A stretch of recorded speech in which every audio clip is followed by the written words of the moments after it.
les fonctions inverses et donc, la fonction inverse, c'est de la forme 1 sur x.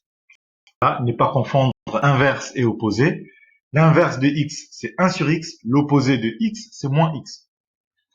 Voilà. Fonction homographique, donc de la forme f de x égale à ax plus b sur cx plus d. Et on verra la condition sur a, b, c, d dans ce qui suivra. Donc, question flash ici. On va vous demander de réfléchir par analogie et donner l'ensemble des définitions de cette fonction, une représentation graphique, un tableau de variation de la fonction inverse. Voilà. Nous avons déjà travaillé sur un certain nombre de fonctions. Maintenant, vous êtes habitués. Et vous pouvez, justement en vous posant ces 3 questions, reproduire une étude de fonctions complète. Donc, je vous laisse le faire librement et formuler votre proposition. Et par la suite, vous pourriez poursuivre la vidéo et trouver quelques éléments de réponse. La fonction inverse, son ensemble de définitions, c'est R privé de 0, ou donc R privé de 0. On note aussi R étoile, donc de moins l'infini à 0, union 0 plus l'infini. Maintenant, quelle est sa représentation graphique? Voilà. Nous savons que c'est une hyperbole. Vous allez quand même nous donner cette représentation et proposer un tableau de variation. Donc, pour faire l'étude complète et pouvoir tracer la fonction, nous allons passer par le tableau de valeurs. C'est-à-dire, ici, on va renseigner les valeurs de x, moins 100, 10, 5, 3, 2, 5, 10, 100, voilà, ce tableau-là. Et ici, les 1 sur x. Donc, sur Excel, on tape cette case, ensuite on met égal, et on clique sur cette case par la suite. Donc, on va mettre égal 1 sur, on clique sur cette case, en l'occurrence, cette case, c'est C3, et ensuite, on va glisser et obtenir automatiquement toutes les valeurs ici. Suite à ça, on pourra tracer la fonction. Là, c'est sur GeoGebra, on aurait pu faire ça à la main, mais comme cela fait partie des fonctions de référence, c'est très important d'avoir l'allure en tête. Toujours sur Excel, pour tracer, une fois que vous avez renseigné vos valeurs ici, dans le tableau de valeurs, vous pouvez sélectionner tous les tableaux, aller sur Nuages, et ensuite cliquer sur ça. Et là, vous avez aussi votre hyperbole qui apparaît à ce niveau-là. Et c'est bien cohérent avec les valeurs que nous trouvons et où nous retrouvons. Donc, vous avez donc ici votre représentation graphique via la calculatrice graphique, via Excel, tableur, via GeoGebra, voilà, un logiciel dynamique ici. Vous pouvez donc, ayant cette représentation, déduire le tableau de variation. Je vois que la fonction, ici, descend. Donc, elle est décroissante de moins l'infini à 0.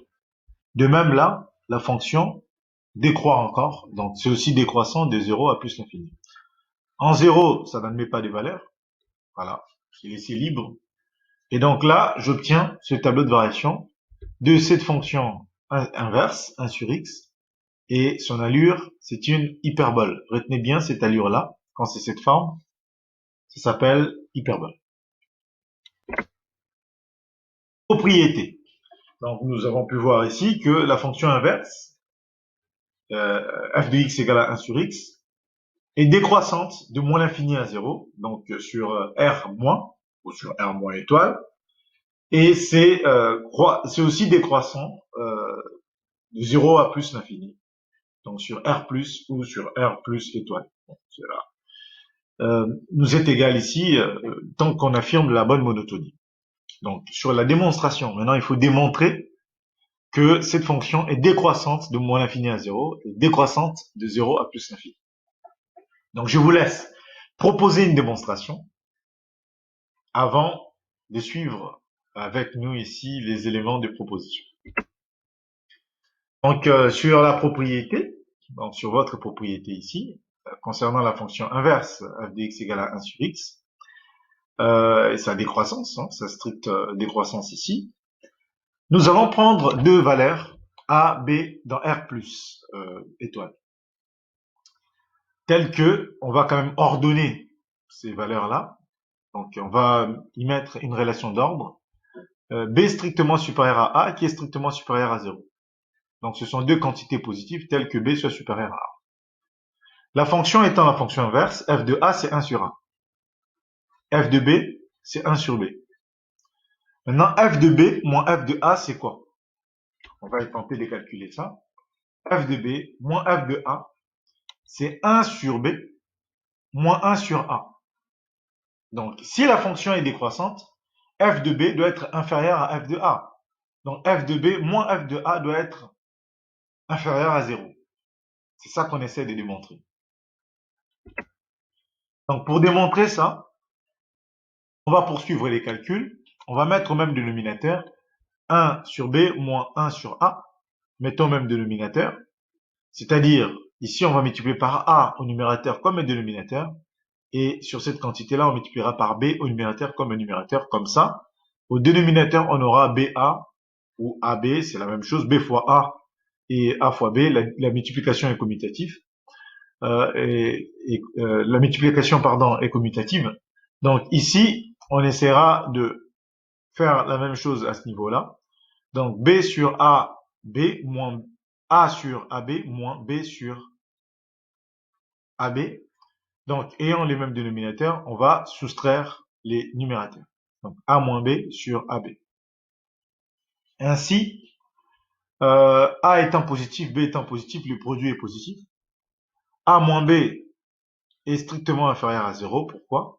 Parce que A moins B, c'est moins B, moins, entre parenthèses, B moins A. Or, B est supérieur à A, B moins A est positif, moins facteur de B moins A est strictement négatif. Donc, on a bien démontré ce qu'il fallait. Application, fonction homographique.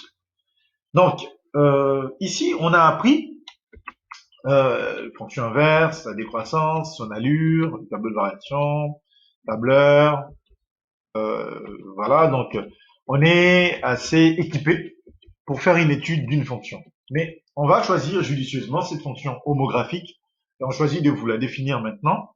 La fonction homographique est de la forme ax plus b sur cx plus d avec, attention à la condition, ad moins bc différent de 0. AD moins BC différent de 0. Donc voilà la condition sine qua non d'existence ici de cette fonction homographique ou des fonctions homographiques en général. Par ce biais, on va vous proposer une étude des fonctions. La fonction f de x qui est égale à 2x plus 5 sur x plus 1. Premièrement, montrer que cette fonction est bel et bien homographique. Deuxièmement, préciser son ensemble de définitions. Troisièmement, à l'aide de la calculatrice graphique ou d'un tableur ou d'un logiciel dynamique tel que GeoGebra, indiquer si la courbe C semble posséder des éléments de symétrie. Quatrièmement, montrer que pour tout x différent de moins 1, on a f de x qui est aussi égal à 2 plus 3 sur x plus 1. Et enfin, donner le tableau de variation ou étudier les sens des variations de la fonction f.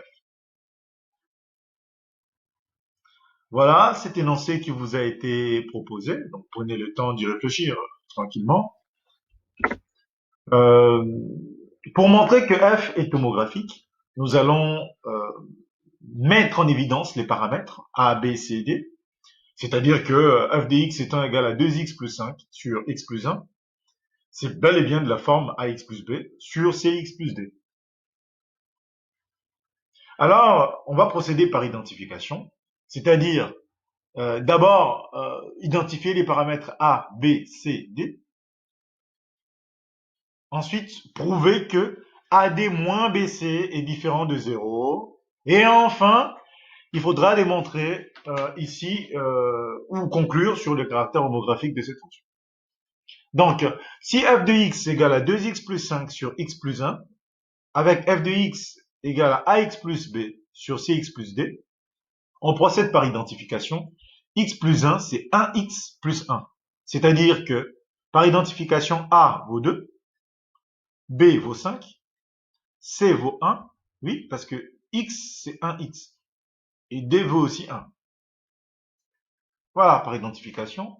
Maintenant, AD moins BC. AD moins BC, donc 2 fois 1, moins BC, donc 5 fois 1. On trouve 2 moins 5, ce qui fait 2 moins 5, ici, ça ne fait pas moins 2, mais ça fait moins 3. C'est-à-dire que ces deux signes opposés, on fera le plus grand imposera son signe, on fera le plus grand moins le plus petit, donc on aura bel et bien moins 3 ici, qui est différent des 0. Donc, l'ayant, qu'est-ce qu'on va faire? Comment on va procéder ici? Donc, ayant cela, on peut poursuivre notre étude avec cette conviction que la fonction est bel et bien homographique, cette fonction existe, et on peut l'étudier dans le cadre qui est le nôtre. C'est-à-dire que on va chercher le domaine d'existence de cette fonction ou l'ensemble des définitions de cette fonction. Alors, pour préciser cela, nous savons que la condition se trouve plutôt au dénominateur. Au dénominateur, les dénominateurs ne doivent pas s'annuler pour que la fonction existe. Donc, les dénominateurs doivent être différents de 0. Si on cherche un dénominateur différent de 0, on doit d'abord chercher là où les dénominateurs s'annulent et ensuite rejeter cette valeur. Donc, f existe si x plus 1 est différent de 0. Or, x plus 1 égale à 0 si x égale à moins 1. Donc, l'ensemble de définitions, c'est R privé de moins 1. C'est R, on va interdire moins 1, pourquoi? Parce que c'est sur moins 1 que la fonction s'annule. Donc, à l'aide de la calculatrice graphique, on va indiquer si la courbe semble posséder ici des éléments de symétrie. Donc, on a tracé la fonction, vous l'avez vu, la fonction de x plus 1. On a vu que ça, en moins 1 c'était la valeur interdite. On a tracé ici la fonction x égale à moins 1. Voilà, tel que vous pouvez voir. Et on a un élément graphique d'étude ici. Donc, c'est à vous de refaire la même chose avec vos calculatrices. Tracer f de x où f1 égale à 2x plus 5 sur x plus 1. Et avec la calculatrice, vous allez pouvoir observer quelques éléments de symétrie. Si vous avez un logiciel dynamique tel que GeoGebra, vous pouvez tracer également x égale à moins 1 et pouvoir observer ici la symétrie. Vous pouvez aller plus loin sur la symétrie en cherchant carrément le centre des symétries. Je vous laisserai chercher, mais il y a quelques arguments qui intéressent ici. On constate que vers l'infini, que ce soit moins l'infini ou plus l'infini, cette fonction tend vers 2. Voilà. Pour des quantités très grandes ou assez grandes, on constate que ça tend vers moins 2, en moins l'infini comme en plus l'infini, donc on peut tracer cette droite.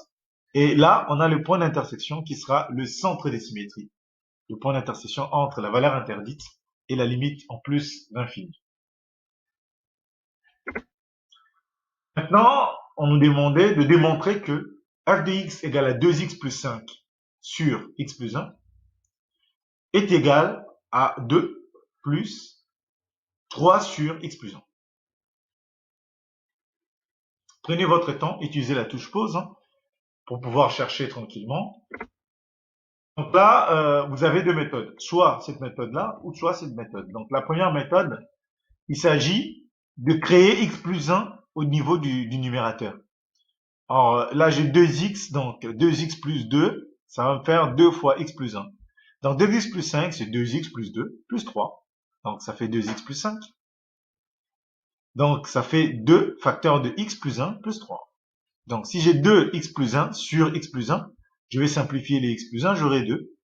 Et là, j'ai plus 3 sur x plus 1. Et ça fait bel et bien 2 plus 3 sur x plus 1. Prenez le temps d'observer cela devant vos yeux ébahis. Et la deuxième méthode, c'est de partir de 2 plus 3 sur x plus 1 et de développer pour arriver à 2x plus 5 sur x plus 1. Donc si on part de ça, on va mettre au même dénominateur, c'est-à-dire le dénominateur étant x plus 1, on multipliera par x plus 1 au numérateur comme au dénominateur, Et donc, si on fait cela, on a 2 facteurs de x plus 1 sur x plus 1, plus 3 sur x plus 1. L'ayant obtenu, on a donc les mêmes dénominateurs. On peut additionner les numérateurs. Donc, c'est 2 facteurs de x plus 1 plus 3 sur x plus 1, qui fait 2x, plus 2 plus 3, ça fait 5, sur x plus 1. Voilà, c'est QFD, ce qu'il fallait démontrer. On a pu démontrer ici l'équivalence entre les deux écritures. Alors, vous pouvez vous poser la question de l'intérêt, je dis bien intérêt, de l'écrire sous cette forme. Donc, la fonction homographique peut s'écrire sous la forme 2 plus, sous la forme ici A ou alpha plus bêta sur x plus 1. Cette forme, c'est la forme dite canonique de la fonction homographique. Donc ici, on peut rajouter une note et dire que c'est la forme canonique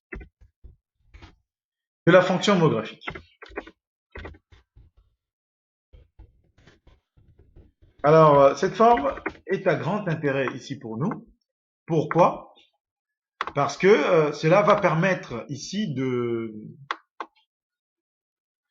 faire une étude par comparaison ou en se basant, en prenant pour la référence justement la fonction inverse. C'est là l'intérêt de cette écriture. Donc ici, il faut noter que c'est f de x peut se noter également sous la forme d'un alpha. Donc ici, plus, par exemple, un bêta. Voilà, un bêta. Et au dénominateur, on va avoir c'est plus de 2. Donc voilà en fait ici la forme dite canonique. Voilà, ça c'est la forme canonique de la fonction homographique. Et cette forme canonique est à grand intérêt. Pourquoi? Puisque dans l'étude de fonction, ou sinon dans la réalisation du tableau de variation, on a donc 2 plus 3 sur x plus 1. Donc l'ayant, nous connaissons l'allure et le tableau de variation de la fonction inverse 1 sur x. Donc elle est décroissante de moins l'infini à 0 et décroissante de 0 à plus l'infini. Voilà. Donc, connaissant cela, qu'est-ce que cela va avoir comme impact ici? Donc, l'impact que ça aura, c'est simplement que on sait, si vous voulez, hein, donc il y a décroissance à ce niveau-là, décroissance à ce niveau-là. Pour la fonction inverse, donc 1 sur x, 1 sur x, les dénominateurs s'annulent en 0. 0, c'est la valeur interdite. 1 sur x plus 1. Voilà, au lieu d'aller sur 3 sur x plus 1, on va d'abord sur 1 sur x plus 1. 1 sur x plus 1 s'annule, les dénominateurs s'annulent en moins 1. Donc moins 1 est la valeur interdite ici. Ça sera la même chose dans la construction des savoirs pour 3 sur x plus 1 et 2 plus 3 sur x plus 1. Donc on a interdit ici et il demeure encore la décroissance puisqu'on a multiplié par rien de négatif. De même ici, on a multiplié par 3, c'est positif, donc on maintient la monotonie ici, donc la décroissance ici. La seule chose qui change quand on ajoutera 2, ça sera, voilà, là où la fonction vaut 0, en moins l'infini, ça tend vers 0, à plus l'infini, ça tend aussi vers 0. On approche ici la notion des limites, vous verrez prochainement une vidéo sur les limites. Donc, sur ce cadre-là, là, nous avons bel et bien, ici, proche de 0, donc moins l'infini, plus l'infini. C'est que là où ça vaut 0, qui seront là où la fonction vaut 0, ou là où la fonction vaut une valeur fixe, qui sera impactée par l'ajout de cette constante. Donc là où ça valait 0, désormais ça vaut 2, des part et d'autre. Mais sinon, bon, si vous ne mettez pas les valeurs en classe de seconde, c'est pas très grave. Bon, en première, il faut quand même parce qu'on va on va approcher un petit peu cette notion de limite. J'espère que ça vous a plu. Retenez bien la forme canonique de la fonction homographique, puisque vous venez de voir. Retenez bien l'hyperbole ici, pour les fonctions homographiques. L'allure aussi est hyperbolique. Retenez bien également ici comment on démontre que la fonction est homographique. Voilà, n'oubliez pas cette condition. et retenez quelques démonstrations, comment faire les démonstrations, comment établir un tableau de variation, l'utilisation d'un tableur, et j'espère que la fonction vous a plu. Cette fonction, cette découverte de la fonction inverse et de la fonction homographique. Voilà, je vous souhaite une excellente journée et je vous dis à très bientôt.